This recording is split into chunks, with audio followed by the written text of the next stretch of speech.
Hello everyone, my name is Isa Rodic Maliksi and today we will talk about variables in Python. Variables are one of the most important basics in programming. They allow us to store information and use it in our program. What is a variable? A variable is like a container that holds information. It can store things like names, numbers, or any kind of data. Once something is stored inside a variable, we can use it or change it later in our program. We use variables because they make our programs flexible and easier to manage. Instead of typing the same value again and again, we store it in a variable.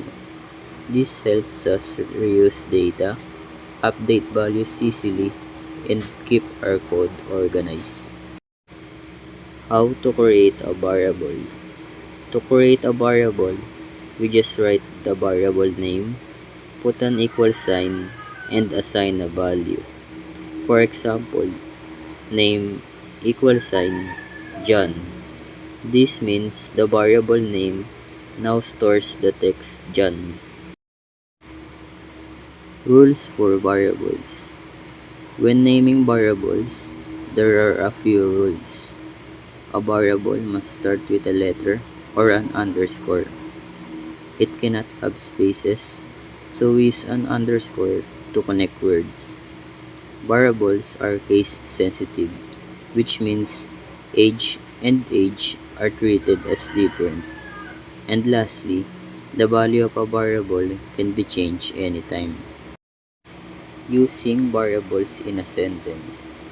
We can use variables inside sentences to make output more dynamic.